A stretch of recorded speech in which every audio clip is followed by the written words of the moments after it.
What would you do if saving someone you loved meant sacrificing everything, including yourself?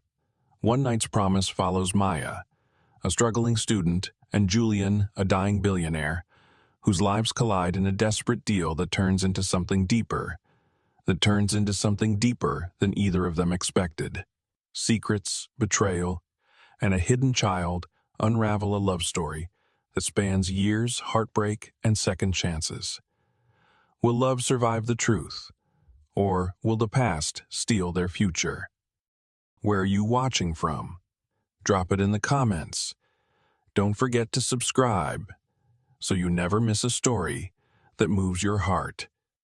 The lights in the diner flickered as Maya Ellis wiped down the counter for the third time that night. It was nearly midnight, and the city outside buzzed with the usual low hum of New York chaos.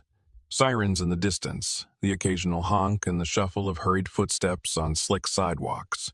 Inside, it was quieter. Only a few late-night stragglers lingered over cold coffee and pie that had seen better hours. Maya's apron was stained with espresso and syrup, and her feet ached inside her worn sneakers. But her hands kept moving, scrubbing away like she could erase the exhaustion clinging to her bones.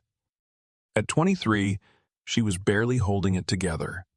A final-year literature major at NU, Maya had once dreamed of writing novels that would sit in glowing window displays across Manhattan. But life had rewritten her story, replacing poetry and prose with double shifts and medical bills. Her younger brother, Liam, just 17, had been diagnosed with chronic kidney failure 2 years ago. Since then, her life had become an endless rotation of hospital visits, work shifts, and classes she could barely stay awake in. She'd memorized the smell of antiseptic and the beep of monitors. She knew every kind of insurance form, every code word doctors used to soften the truth. Tonight, her phone buzzed with a text from the hospital. She didn't have to read it. She knew the message already. Liam's condition is worsening. Surgery must happen soon. They'd told her last week he might not make it through the month without a transplant. Her hands tightened around the edge of the counter as her eyes burned. She blinked fast, refusing to cry in front of customers. Maya stepped away from the counter, pulled the small, battered notebook from her apron pocket, and slid into a booth at the back. Her pen hovered over the page. She'd once filled it with character sketches and chapter ideas. But now it was mostly filled with worry, fragments of fear scribbled between work breaks. She wrote about Liam, his quiet courage, his jokes, even when he was in pain, the way he smiled at her like she was the only thing keeping him tethered to this world. She glanced at the clock. Another hour until closing. Then she'd walk home through the city night, past the broken street lamps and boarded windows, to the cramped studio apartment she shared with Liam. They had one mattress between them and a stack of unpaid bills that doubled as a nightstand. A cough from the far end of the diner snapped her out of her thoughts. An older man motioned for a refill, and she stood up quickly, slipping the notebook back into her apron. Her shift manager was gone, as usual, leaving Maya to run the graveyard shift solo. She moved like clockwork, pour, smile, clear, wipe, until the door jingled open again. In stepped a man who didn't belong there. He was tall, probably mid-20s, with neatly cut black hair and a coat that cost more than everything in her apartment combined. He looked out of place among the linoleum floors and flickering neon signs. His eyes swept the room before settling on her. She didn't turn the gaze. She was too tired to care. He sat in the farthest booth, near the windows that fogged from the cold, and ordered a black coffee in a voice so calm it cut through the diner's dull soundtrack. She brought it over, barely glancing at him, but paused just long enough to notice the way his hand trembled as he lifted the cup. His face was pale, drawn tight like he was holding something in. "Thanks," he murmured. "Sure," she replied, already turning away. But something, instinct, maybe, made her glance back. She saw it then, the way he clutched at his chest, the quick flash of pain that crossed his face before he masked it. Without thinking, Maya rushed over. "Hey, are you okay?" she asked, her voice low but urgent. He fumbled with his coat pocket and pulled out a small bottle of pills. She grabbed it from him, scanned the label, then hurried behind the counter for a glass of water. By the time she returned, his breathing was shallow. She pressed the pill into his hand, watched him swallow, waited as his chest rose and fell in steadier rhythms. Their eyes met then, and something passed between them, brief, silent, but real. "Thank you," he said again, quieter this time. Maya nodded and walked away, heart still racing. She didn't know who he was. She didn't know that in that single moment, her life had just shifted, that everything she'd been trying to hold together was about to unravel and be rewritten in ways she could never imagine. The man came back the next night. Maya noticed him the moment he stepped through the door, his tailored coat glinting under the flickering diner lights like it didn't belong there. Because it didn't belong there. Because it didn't. He looked like someone who ordered room service from penthouses, not black coffee and chipped mugs. Still, there he was again, striding in like the diner was his usual haunt and settling into the same corner booth without a glance around. Just like before, he ordered his coffee. Black, no sugar, no cream. With a quiet certainty that somehow cut through the clatter of forks and the hiss of the kitchen's fryer. Maya tried to ignore the weight of his gaze, but she felt it. She could feel it even when her back was turned, like a heat that bloomed between her shoulder blades. He watched her, but not in a leering way. It was intense, curious, like he was trying to figure her out. She brought him his drink and didn't say a word. He nodded a thanks, his fingers brushing hers for the briefest second as he took the mug. They were cold. His hands, but steady now. No shaking. No clutching his chest. Still, she hadn't forgotten the way he'd looked the night before. Like a man teetering on the edge of something he couldn't control. He didn't stay long. Just long enough to sip his coffee slowly, eyes always tracking her movements. Then he slipped a 20 beneath the mug and disappeared into the dark like a ghost. Maya told herself it didn't matter. He was probably just another rich guy slumming it for a thrill, trying to feel normal for a minute or two. But then he came again, and again. Not every night, but often enough that she began to expect him. He never brought anyone with him. Never looked at his phone. He just sat in that booth like it had been made for him, his back to the wall, his blue eyes following her, through every table wiped and dish cleared, and each time he left the same, quiet, polite, a generous tip tucked under the mug. At first, Maya didn't speak unless she had to. Her life didn't have room for intrigue or charm. Her nights were booked solid with exhaustion and anxiety. But slowly, that changed. One night, he asked about the book sticking out of her apron pocket. She hesitated, then told him it was part journal, part unfinished novel, all mess. He'd smiled softly and said, "Sounds like life." She laughed before she realized she had. After that, the wall between them cracked a little.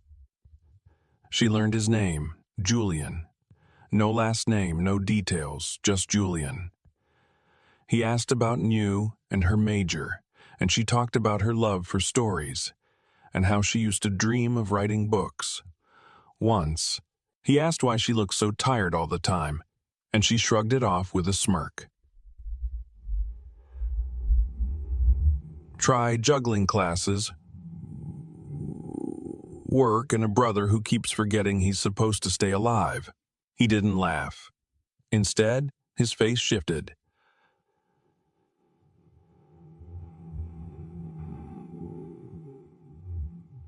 In his solemn in his eyes.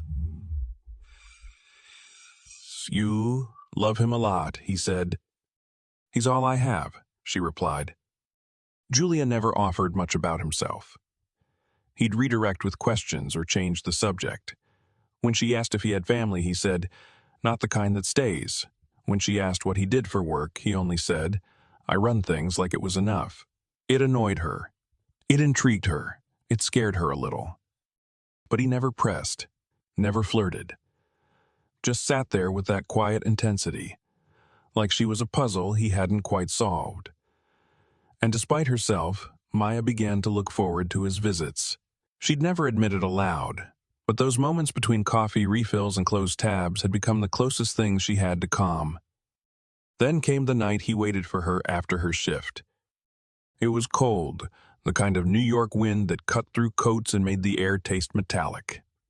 Maya stepped outside, her breath clouding in the air, only to find Julian standing by the street lamp, hands buried in his coat pockets. She startled, heart jumping. "You following me now?" He gave a faint smile. "Just wanted to talk." "About what?" There was something different in his face that night, a tension. A quiet storm gathering behind his calm. He stepped forward slightly, his voice low but steady. "I know about your brother." Maya froze. Her breath caught. Julian looked at her, not unkindly.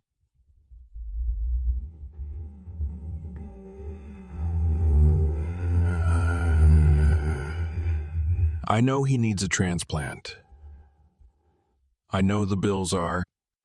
Her pulse roared in her ears. She hadn't told him any of that. She hadn't told anyone. "I can help," Julian said. "I'll pay for everything, the surgery, the follow-ups, all of it." Hope flared, bright, blinding. But then he added, "There's one condition."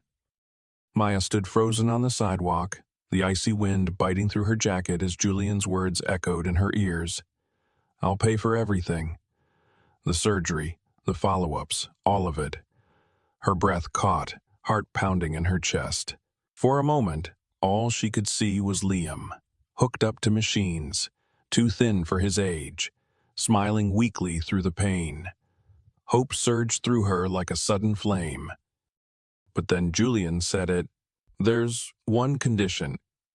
Her stomach twisted. She blinked at him, waiting, dreading. "You have to sleep with me. Just one night." It was like the city around them fell silent. The traffic sounds faded. The wind died. Even her heartbeat paused, caught in disbelief. She stared at him, the words hanging between them like poison in the air.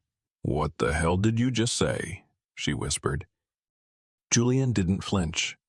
He didn't look smug or cruel, just tired. There was something hollow behind his eyes. There was something hollow behind his eyes, like the proposal cost him more than it should have. "That's it." She stepped back, her cheeks flushed with heat. Shame, rage, she couldn't tell. "What kind of sick joke is that? You think just because you have money, you can buy people?" "No," he said quietly, "I'm not buying you. I'm offering a choice. That's all." "A choice." Her voice cracked. "This isn't a choice. This is manipulation. My brother's dying and you're dangling his life like some bargaining chip." He looked away, jaw tightening. "You think I don't know what desperation feels like? I do." Maya wanted to slap him. Scream. Walk away and never look back. But Liam's face flashed in her mind. His pale skin, the way he still tried to crack jokes even when he couldn't sit up in bed. Last night he'd whispered, "You shouldn't have to do this alone, Maya. I'm sorry for being a burden." And she'd held his hand and told him he wasn't. That she'd find a way. She didn't know this man. This strange, complicated man who watched her from the shadows of a diner booth and now stood offering salvation with a cruel edge. But she knew one thing. Liam didn't have time. And she didn't have options. "Why me?" she asked, her voice trembling. Julian met her eyes again. Because you're real. Because you didn't run away when I was gasping for breath. Because when everyone else looks at me and sees a bank account, you looked at me like a person. That's not love, she said. That's convenience. It's not love, he agreed. It's survival. For both of us. The streetlight above them flickered. Maya stared down at the sidewalk, her fists clenched so tightly her nails dug into her palms. The right thing to do was say no. To walk away, to protect her dignity, herself, worth. But what good were those things if Liam didn't make it? What good was pride if she lost the only person she had left? One night, she said, her voice barely more than breath. Julian nodded, almost solemnly. One night, she turned away, her body trembling.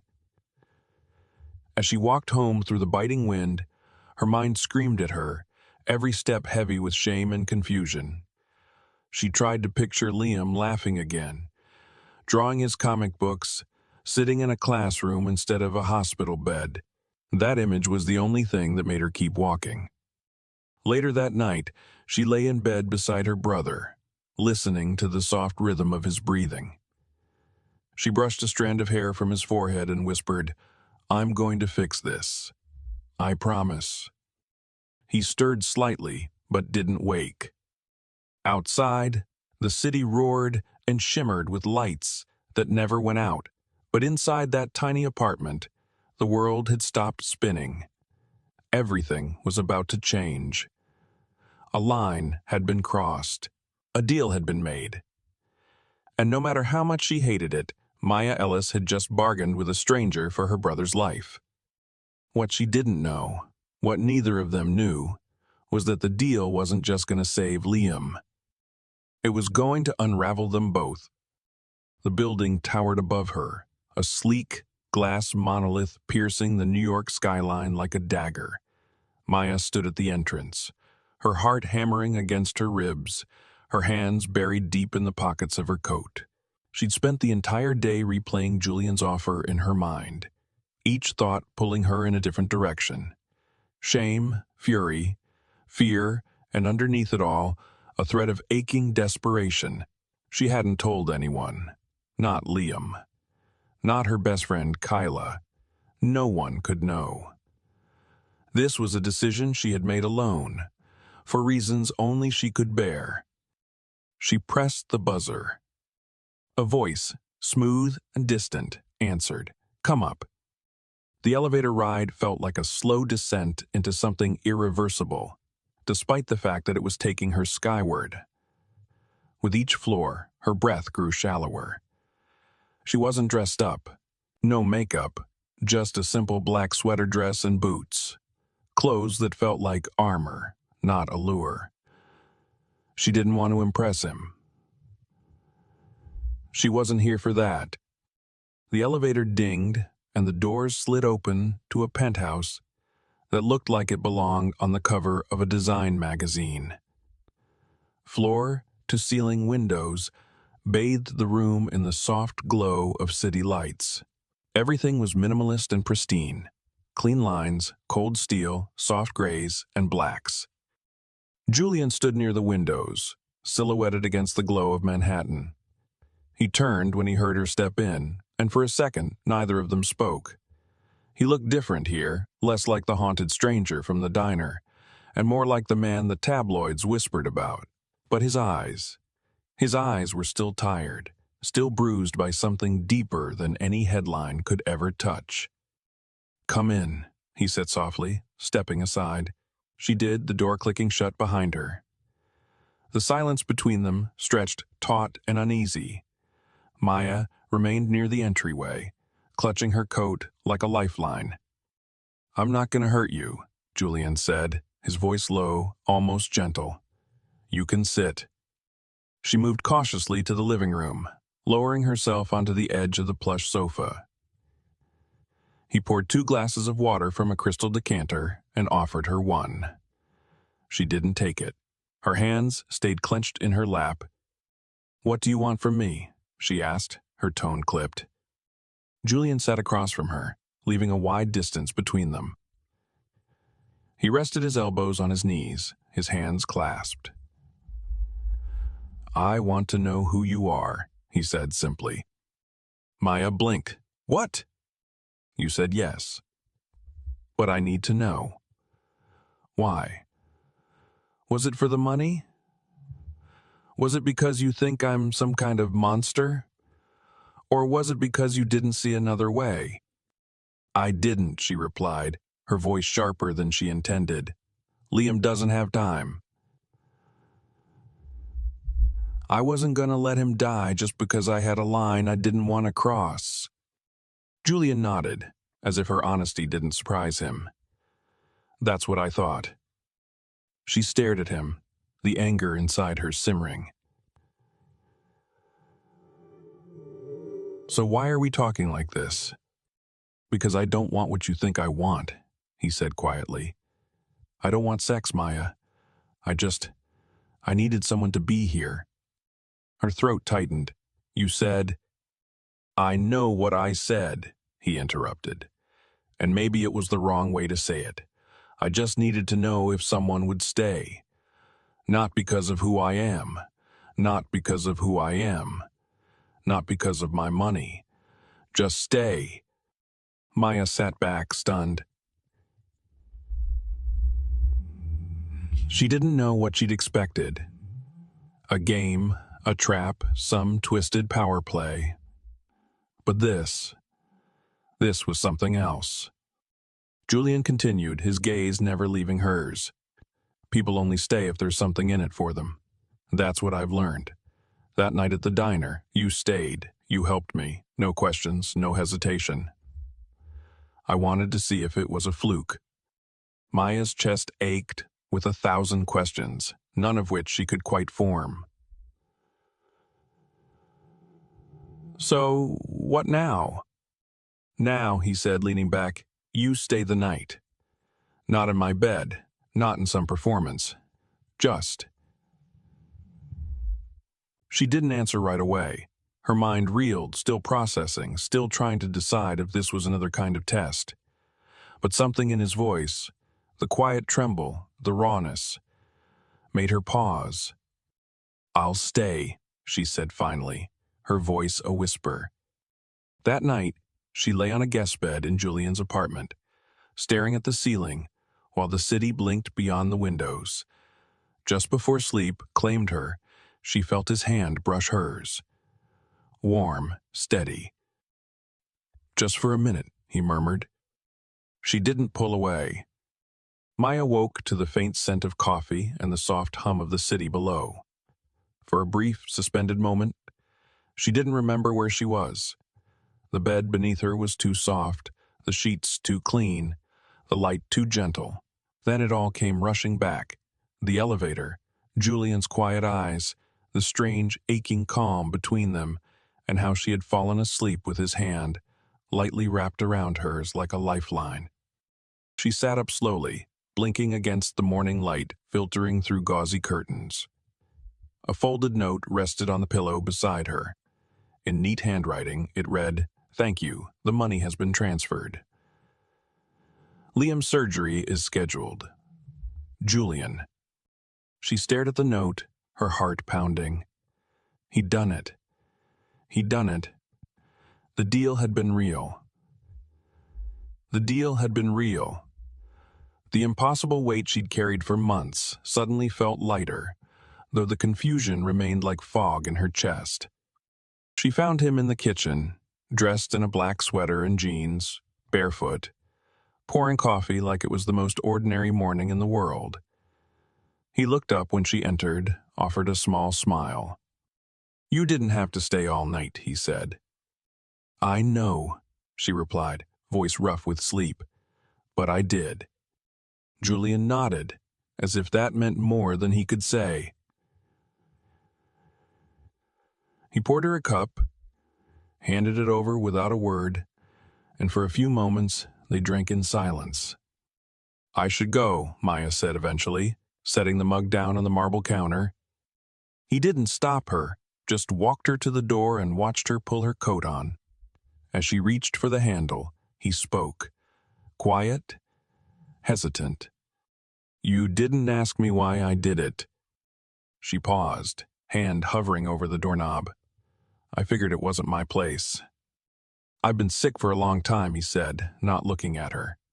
"Since I was a kid. My heart, it's failing. I'm on the transplant list, but it's a long list. And time isn't on my side." Maya turned slowly, her breath catching. "I didn't want to be alone," he continued, voice soft. "I didn't want to die without ever knowing what it felt like to just connect with someone, even for a night." She stared at him, stunned. She had thought she was the one getting the short end of the deal, trading a piece of herself for a miracle. But now, hearing this, he had needed something too. Not her body, her presence, her honesty. "I don't know what to say," she whispered. "You don't have to say anything." Maya left, her thoughts tangled, her chest tight. The air outside felt colder than it had the night before. She kept her head down as she walked home, her feet moving automatically, while her mind reeled with questions. Was it possible to feel both shame and gratitude? Both used and somehow understood? She didn't see Julian for days. She told herself that was for the best. The deal was done. Liam's surgery had been scheduled, and nothing else needed to happen between them. But a part of her waited. Every time the diner door chimed, her heart jumped. Every time the booth in the corner sat empty, something in her ached. And then he came back. No grand gesture, no awkward small talk. He just walked in, nodded at her, and took his usual seat like nothing had ever happened. She brought him his coffee, and this time their fingers lingered just a moment too long when she handed him the mug. "Thanks," he murmured. "You keep saying that," she said, half smiling. "Because I mean it." They didn't talk about the night. Not directly. Instead, they let the space between them fill with something quieter, something building. He asked about her classes again. She told him about a novel she'd been writing in pieces since freshman year. He listened, actually listened, like her words mattered. She started asking about him, too, gently. He told her bits, how he built his company from scratch, how he hated boardrooms and red carpets, how the silence in his penthouse sometimes felt like a vacuum sucking everything inside him away. "You look better," she said one night, eyeing the color back in his cheeks. He gave her a smile that didn't quite reach his eyes. "You make me forget sometimes." "Forget what?" "That I'm running out of time." They didn't mean to fall into each other again. It just happened. A night when the rain wouldn't stop, when her shift ended late and her coat was soaked through. Julian had pulled up in his car without a word and driven her back to his apartment. He handed her one of his sweaters, warm and oversized. She changed in the bathroom, toweling her hair, trying not to shake. When she came out, he was standing by the window, watching the rain streak the glass. "You're different, you know," he said without turning. "Different how?" He turned then, slowly, and whatever words he meant to say fell away. Instead, he kissed her. And she kissed him back. The morning after, Maya left before sunrise, her heart pounding as she slipped quietly out of Julian's apartment. The air was still heavy with the scent of rain, and the streets were quiet, slick with last night's storm. She didn't say goodbye. She couldn't. Not when every step away from him felt like a betrayal of something she couldn't even name. Her fingers still tingled from where they'd laced through his. Her lips still remembered the shape of his mouth. But it hadn't just been physical. No, it had been something deeper. And that terrified her more than anything. She told herself it was a lapse in judgment, a moment of weakness, a side effect of too much loneliness and too many sleepless nights. But the truth sat heavy in her chest. She had felt safe in his arms, seen, and it had been a long time since she'd felt anything close to that. Days passed. She threw herself into preparing for Liam's upcoming surgery, trying to shove thoughts of Julian into the background. She didn't know what to say to him now. What to expect. Was it just one night? Was there more? Did he feel it too, or had it been a temporary illusion for both of them? Julian didn't come to the diner, not once. At first, she told herself he was busy, that he'd call, that maybe he needed time. But as a week stretched into 2, silence settled like a stone in her chest. His absence was louder than any presence she'd ever known. It haunted the corner booth, the way the shadows played across the floor, the hollow ring of the bell above the door. Then the hospital called. The surgery had been a success. Liam was resting, the new kidney responding well. Maya sat by his bedside, her fingers wrapped around his, heart full of cautious relief. He looked at her through sleepy eyes and smiled, the kind of smile she hadn't seen in months. "You did it, sis," he whispered. She leaned down, brushed his hair off his forehead. "No," she said quietly. "We did it." That night, she stopped by the diner to pick up her paycheck. Her manager handed her an envelope with a knowing grin. "Big tip left for you last week," he said. "Real classy guy." Inside, folded neatly between bills, was a note in Julian's handwriting. "Meet me tonight, 7 p.m. My place." Her hands trembled as she read it. She told herself not to go, that he'd walked away first, that she didn't owe him anything, but her legs moved anyway, and before she knew it, she was standing outside his building again, heart pounding like the first time. He opened the door before she could knock. He looked different, paler, thinner. There was a weariness to him that hadn't been there before, like something inside him had started to dim. His smile was faint, brittle around the edges. "You okay?" she asked, stepping inside. "Just a long day," he said, brushing it off. They sat in the living room, an easy quiet between them. He asked about Liam, and she told him everything, how he was already talking about going back to school, how he'd started sketching again. Julian smiled, and for a moment it felt like the space between them had never grown cold. But then he winced, a sharp, sudden movement, one hand going to his chest. Maya was on her feet instantly. "Julian, what's wrong?" "I'm fine," he gasped, but his face was white as bone. "No, you're not." She grabbed his phone, dialing 911 before he could protest. Within minutes, paramedics were at the door, wheeling him out on a stretcher, while Maya rode beside him, her hands shaking, heart lodged in her throat. At the hospital, she waited, pacing the hallway outside the emergency room. Hours passed in a blur of bright lights and murmured voices until finally a doctor approached. "He's stable," the man said, "but his condition has progressed. He needs a transplant soon." Without it. Maya's knees gave out, and she collapsed into a chair. She hadn't known it was this bad. Later, she slipped into his room, where he lay hooked to machines, his skin pale against the stark white sheets. His eyes fluttered open, and when he saw her, he managed a weak smile. "You didn't have to stay," he murmured.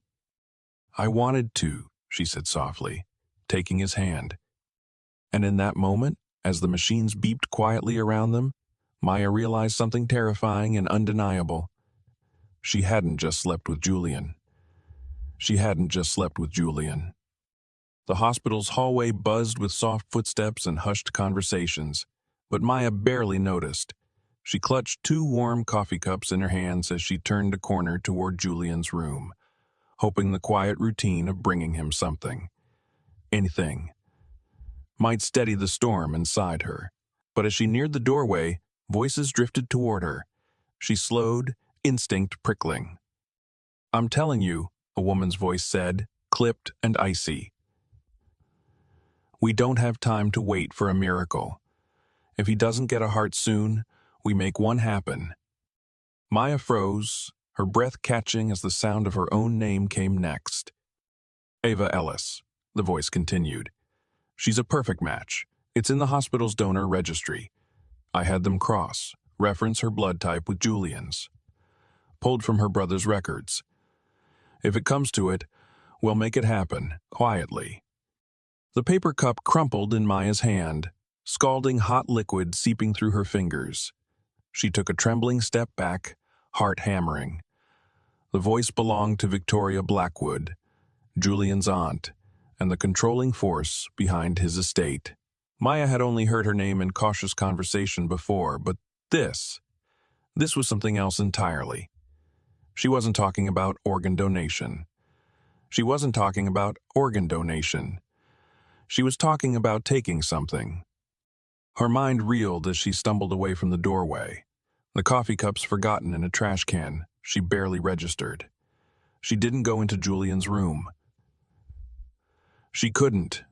Not like this. Not with her thoughts spinning in wild, terrified circles. That night, back in her apartment, Maya sat on the bathroom floor, knees pulled to her chest, one hand clutching a pregnancy test. Her body had been off for weeks. Nausea in the mornings, an odd weight in her chest, fatigue that even stress couldn't explain. She had bought the test on a hunch she prayed wasn't true. The two pink lines stared back at her like they were lit in neon. She didn't cry at first. She just sat there, staring, unmoving. A storm of thoughts swirled behind her eyes. Julian's illness, Victoria's threat, the secret she'd been carrying since that night in the rain. Now, inside her, a life was beginning. A piece of Julian. A piece of that single, fleeting moment when everything had felt terrifyingly real. And now, he might never know. She pressed her forehead to her knees, the tears finally falling, soft and silent. She was terrified. Not just of being pregnant. Not just of being pregnant. Not just of raising a child alone, but of losing Julian. Of watching him slip away while this tiny heartbeat inside her kept growing. The next morning, the phone call from New came just after sunrise. Her application for the scholarship program in Paris, something she had submitted almost a year ago on a whim, had been accepted, fully funded. A chance to start over. To chase the dream she'd buried under bills and hospital visits. A future she'd once imagined when life still made sense. Maya stared at the acceptance letter in her inbox, her chest tightening. She should have been ecstatic. But all she felt was dread. She sat down at her desk, opened a new document, and wrote a short, heartfelt letter. "Thank you for this opportunity. I'm honored, but I need to defer my acceptance. There's someone here who needs me more." She printed the letter and tucked it into her bag, intending to drop it off at the university office that afternoon. But in her hurry, she forgot the bag in Julian's hospital room during her next visit. Victoria found it. She read the letter, her lips thinning, her mind already turning. She pulled Maya's phone from the side pocket, unlocked it with the fingerprint Maya had stored months ago for emergencies, and composed a message. "I got the scholarship in France. I'm leaving. Don't try to find me. Thank you for everything. Maya." She sent it to Julian, deleted the draft from the sent folder, and carefully returned the phone to its place. Julian woke that evening to the buzz of his phone and read the message with hollow eyes. He sat up in bed, rereading it over and over, the words slicing through him with cold precision. She was leaving. After everything. She'd chosen her future. Her freedom. It shouldn't have surprised him. People always left. He turned away from the window, eyes burning. "Move me to the upstate facility," he told the nurse. "Tonight." He didn't say goodbye. When Maya arrived the next morning, Julian's room was empty. Discharged, the nurse said. Early this morning. No forwarding address. She tried calling him. No answer. His number was disconnected. Her knees buckled, but she caught herself on the edge of the bed, breath shallow, heart-shattering. Did he find out? Did he leave because of the baby? She whispered to her stomach, one trembling hand resting over the life inside her. It's just us now, she said, voice breaking. But I'm not leaving you. 6 years passed in the blink of a lifetime. Maya's world became quiet, steady, and small, out of necessity, not choice. She lived in a modest walk-up on the outskirts of Brooklyn with her son, Leo, whose wide blue eyes mirrored a face she hadn't seen since that cold morning Julian disappeared. Leo was 5 now, bright and endlessly curious, with a laugh that lit up even the grayest corners of Maya's weary heart. He knew nothing about his father, only that he had once existed, and that he had once existed, and that he had to go away. It was the softest truth Maya could offer without shattering. She worked part-time at a local law firm as a secretary, juggling schedules, files, and the everyday routine of survival. Her dream of writing was packed away in a shoebox under her bed, alongside old baby clothes and a stack of unread letters she'd written to Julian but never sent. She told herself she didn't need him anymore. That Leo was enough. That Liam, healthy now, studying art at a nearby community college, was living proof that her choices hadn't been in vain. But late at night, when the apartment fell silent and Leo's soft snores filled the dark, the ache in her chest returned. She still didn't know why Julian left. And she still didn't know why Julian left. And she still hadn't stopped wondering. Across the city, Julian Blackwood had spent those same 6 years battling death one heartbeat at a time. After leaving the hospital, he checked into a private facility in upstate New York. The messages haunted him, especially the one that told him Maya had left. France. A new life. No room for him. He'd buried himself in treatments, surgeries, and recovery plans. His body deteriorated, but his will held on, fueled by the ghost of a woman who never left his thoughts. He could never bring himself to delete her name from his phone. He never read another book without thinking of her voice reading beside him. Through Father Thomas, the quiet priest who had helped arrange Maya's brother's surgery, Julian stayed connected from a distance. He learned she'd never left New York. That she was raising a little boy. That boy's name was Leo. He began to suspect the truth. He sent anonymous donations to help with Leo's preschool, covered a few of Liam's medical checkups. Nothing that would ever trace back to him. Just small acts of atonement. He told himself it was enough, that it would have to be. But when his name finally crept toward the top of the transplant list, something shifted. He returned to the city, weaker, older, but determined. And then, one crisp October afternoon, in Prospect Park, their paths collided. Maya was chasing after Leo, who was squealing with laughter, arms outstretched as he ran through a scatter of golden leaves. The boy stumbled suddenly, collapsing onto the grass with a small cry. Maya hurried forward, scooping him up into her arms, worry tightening her chest. Hey, baby, it's okay," she murmured, brushing a hand over his warm forehead. His cheeks were flushed, his breathing fast. "You're burning up." She was just about to call a cab when a familiar voice cut through the crisp air. "Maya?" Her breath caught. She turned slowly, Leo's small body clinging to her neck. And there he was, Julian, standing just a few feet away, paler, thinner, a little more hollow in the eyes, but unmistakably him. "What are you doing here?" she asked, her voice sharp with disbelief, 100 emotions crashing inside her all at once. "I was walking," he said, his voice softer than she remembered. His eyes drifted to Leo, whose face was now pressed against her shoulder. Is he okay? She nodded hesitantly. Just a fever, I think. Let me drive you. To the hospital. Maya hesitated, her pride rising. But then Leo whimpered, the heat from his skin undeniable. Fine, she said, and followed him to the car. They drove in silence, Julian glancing in the rearview mirror every few seconds, his jaw tight. At the hospital, the doctor ran tests and returned with a frown. Leo's fever wasn't just a virus.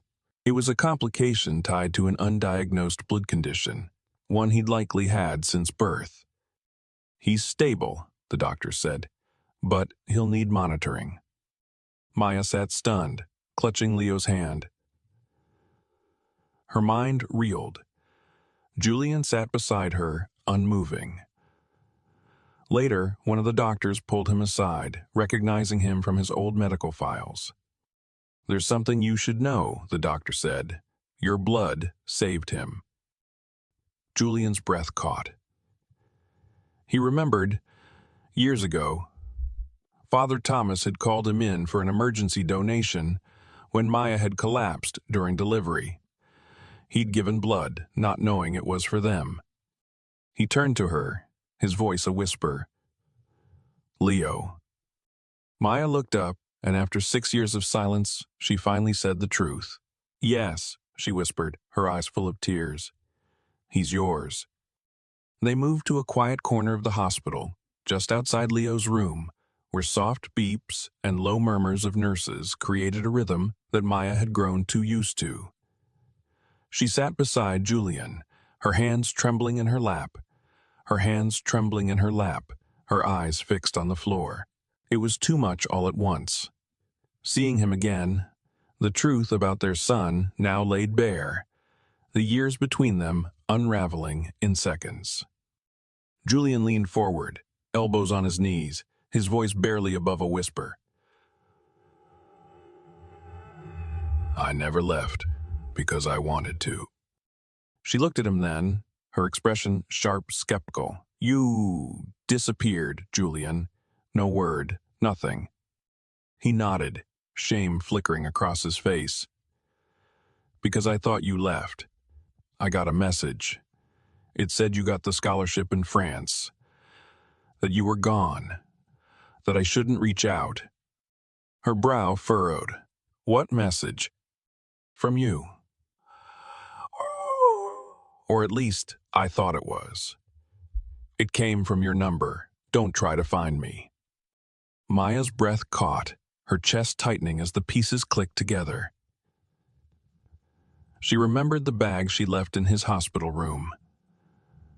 The letter inside, the phone, Victoria. She stood abruptly, fury burning through her. She did this. Victoria. She sent it. You believed her? I didn't want to, Julian said quietly, but I was so sure. You had every reason to leave. Well, I didn't, she snapped, then softened. I stayed. I stayed because I loved you.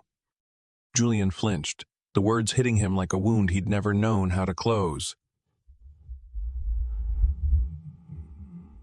I never stopped loving you, Maya, he said, voice raw. Not for a second. They sat in silence after that, the air between them heavy with things unsaid. Through the window, Leo stirred in bed, his small hand twitching, his face flushed but peaceful.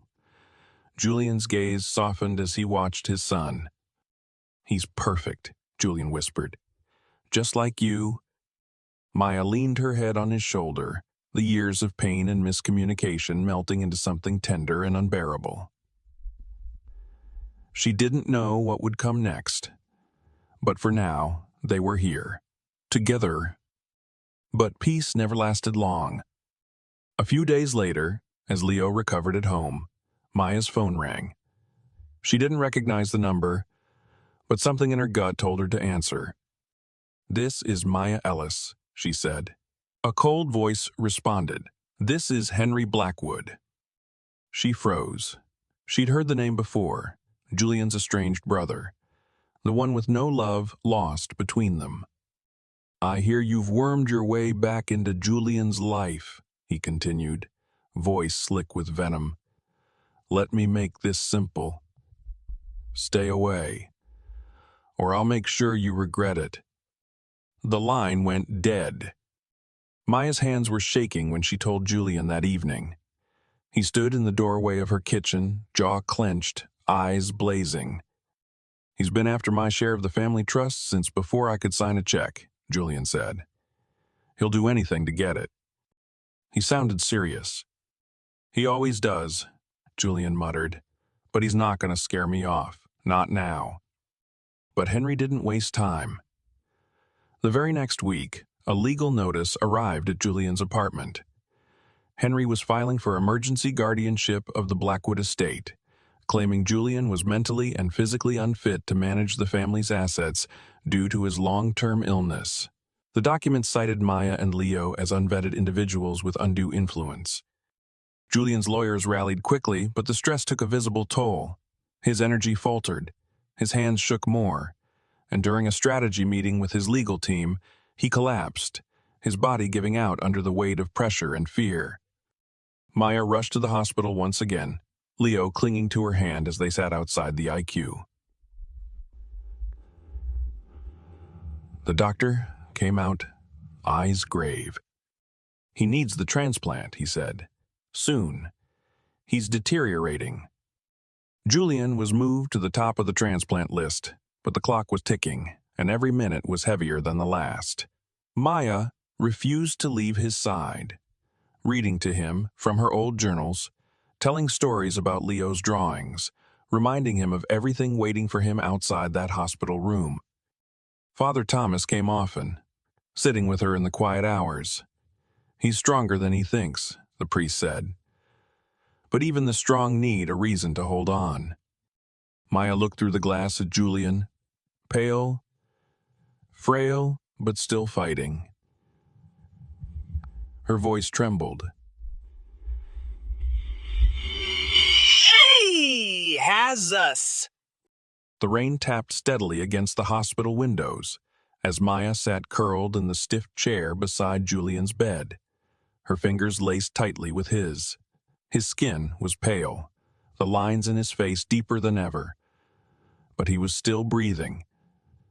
Still here. Machines surrounded him, their beeps a metronome of borrowed time. She'd been reading from her journal again, her voice soft and steady as she tried to give him something to hold on to. Memories, hopes, fragments of the life he could still have. Julian stirred only occasionally, his eyes fluttering open for brief seconds before sleep dragged him back under. Leo had come earlier, climbing up beside his father, whispering stories about superheroes who never gave up. Julian had smiled then, faint but real. And Maya had felt a flicker of something she hadn't dared believe in for days. Hope. But the doctors didn't sugarcoat things. Julian needed a heart. And he needed it now. Father Thomas had been working in the background, calling in favors, speaking with donors, contacting hospitals across the state. "I've known Julian since he was a boy," he said, sitting beside Maya that night. "He's stubborn. He's a fighter. But even fighters run out of time if they fight alone." Maya nodded, her voice barely audible. "He's not alone." That night, she fell asleep in the chair, her hand still in Julian's, her other arm wrapped around Leo, who had crawled into her lap. The storm outside deepened, thunder rumbling low in the distance. It was nearly dawn when the door burst open and a doctor rushed in, his scrubs damp, eyes wide with urgency. "We have a heart," he said breathlessly. "A match just came in. It's a perfect fit. We're prepping the ore now." Maya's eyes filled with tears, her heart stumbling over relief and terror all at once. She turned to Julian, brushing a kiss against his temple. "You hold on," she whispered. "You come back to us." She stood in the hallway as they wheeled him away, her hands clasped to her chest like prayer. The surgery would take hours. An eternity stretched across antiseptic floors and two bright lights. She sat with Leo in the waiting room, wrapped in a blanket, telling him stories to keep his mind from drifting into fear. "Is Daddy going to be okay?" Leo asked quietly. She kissed the top of his head, trying to steady her voice. "He has to be." The hours crawled. Nurses came and went. Coffee grew cold. Father Thomas sat with her again, his silence steady and comforting. And then, finally, the surgeon emerged. Maya stood so fast she nearly stumbled. "Is he?" The doctor smiled, exhaustion lining his face. "He made it. The transplant went well. He's stable. He'll need rest and time, but he's going to be okay." She broke down in the middle of the hallway, her knees giving way as sobs tore through her. Relief was a tidal wave, crashing over every hour she'd held her breath, every second she'd imagined life without him. When she finally stepped into his recovery room, Julian was groggy but awake, his eyes heavy-lidded and warm with recognition. Leo ran to the side of the bed, holding up a drawing of 3 stick figures beneath a giant sun. "That's us," he said proudly. "You, me, and Mommy." Julian reached for the paper with trembling hands and looked at Maya with eyes filled with emotion.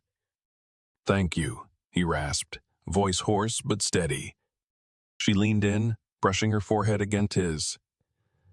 "Thank you for coming back." For the next few days, they lived in a quiet miracle.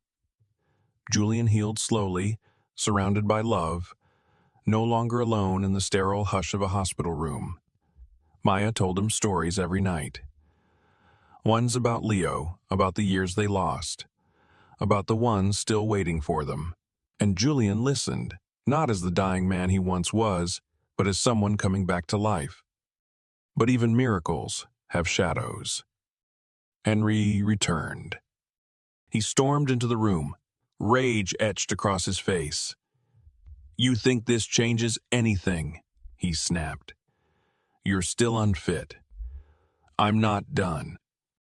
Julian sat up, still weak, but calm and resolute. "Take it," he said. "The money, the company, all of it. I don't need any of it anymore."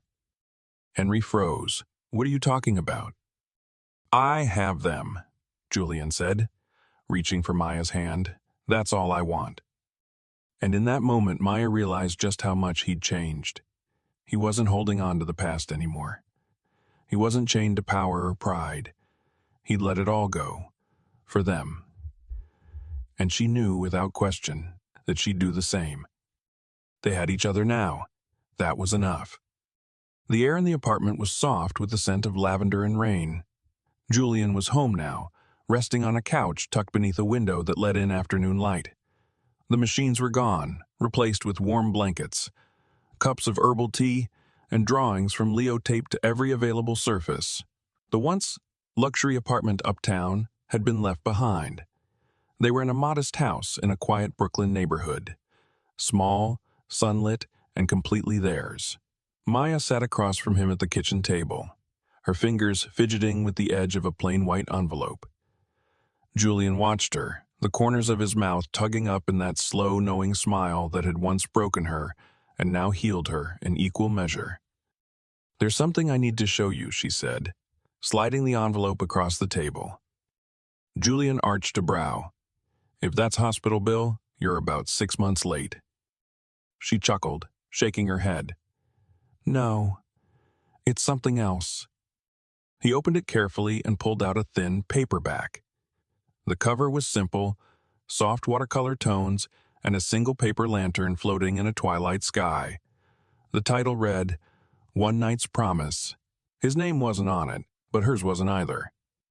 "I wrote it under a pen name," Maya said, watching his face. "Started the first draft the week Leo was born. Finished it while sitting in hospital waiting rooms during nap times, whenever I could grab a minute." Julian turned the pages slowly, reverently, like the story might vanish if he moved too quickly. "It's our story," he murmured. She nodded. "I changed the names. adjusted a few things, but it's all there. The diner, the night of the deal, the years apart. Everything. He reached the dedication page and paused. It read, "To the man who gave me a reason to stay, and the boy who gave me a reason to fight." Julian's throat worked hard around lump. "You published this?" She nodded. "Last year. The royalties. They paid for this house." He looked around slowly, as if seeing it for the first time. Not just the walls or furniture, but the life built inside it, the crayon-colored family portraits stuck to the fridge, the tiny pair of sneakers by the door, the faded couch where Leo napped every afternoon. It wasn't grand, but it was home. "I don't know what to say," he whispered. "Then don't," she said softly, smiling.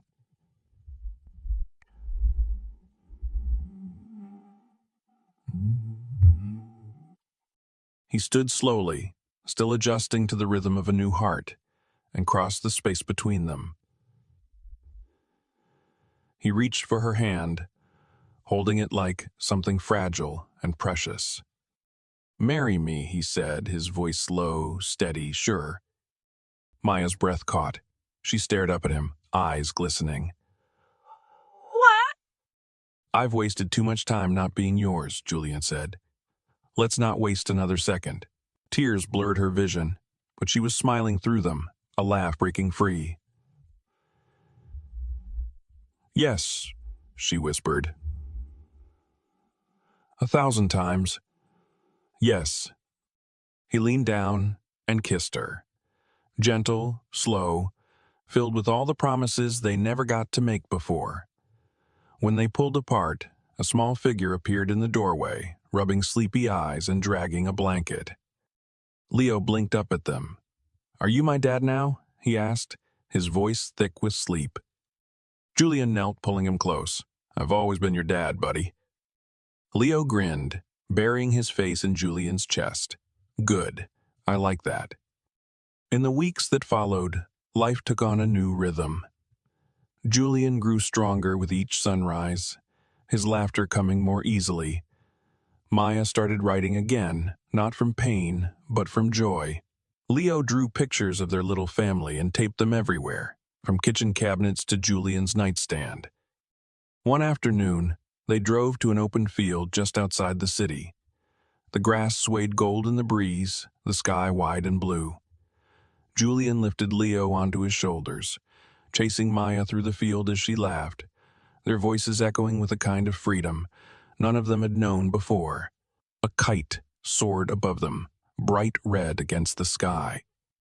They paused beneath the fading sun, breathless and tangled together.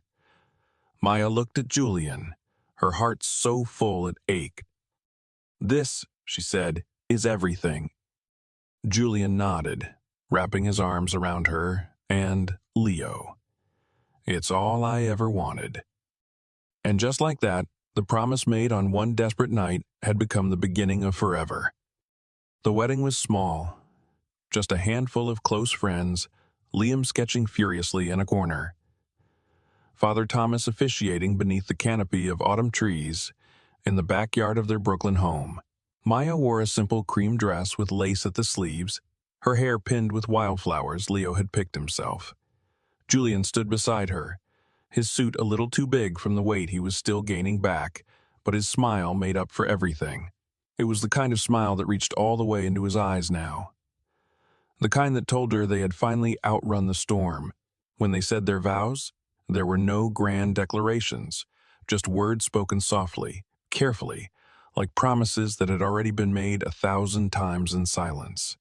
"I found you," Maya whispered, eyes bright with tears, "and I'll never let go again." Julian squeezed her hands, voice shaking.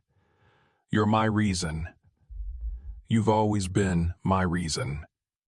Leo clapped the loudest when Father Thomas pronounced them husband and wife, throwing flower petals into the air with all the joy a 6-year-old could muster. That night, after everyone had gone and the stars blinked quietly above their rooftop, Julian pulled Maya close on the back porch, his fingers tracing lazy circles along her arm. "It still doesn't feel real," he murmured. She leaned her head on his shoulder. "That's how you know it is." The days that followed were quiet, beautiful in their simplicity. Julian took up gardening in the small patch behind their house, much to Maya's amusement. Leo started first grade and came home with glitter-covered projects and endless stories. Maya wrote every day now, the words pouring from her in a way they hadn't in years. Her second book was already halfway done, a story about healing disguised as a fable. Some days were harder than others. There were doctor visits, reminders that Julian's body was still adjusting to its second chance. But the fear wasn't all consuming anymore.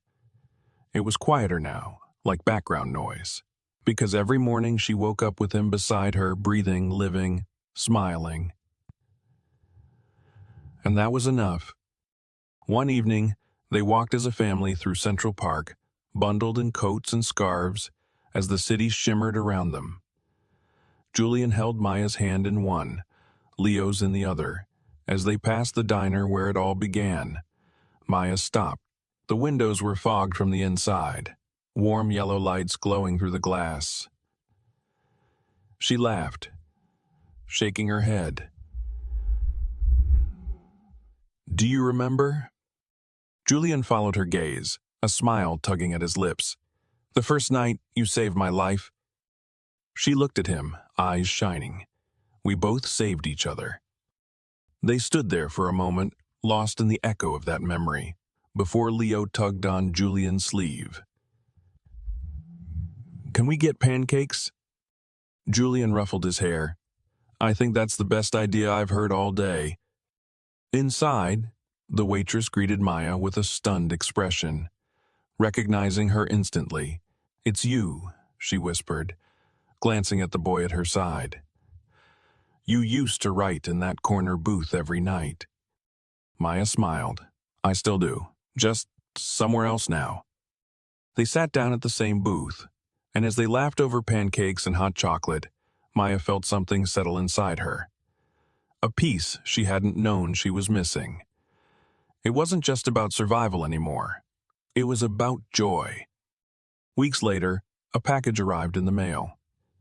It was a hardcover edition of her novel, One Night's Promise, embossed with gold letters and a small note from her publisher tucked inside.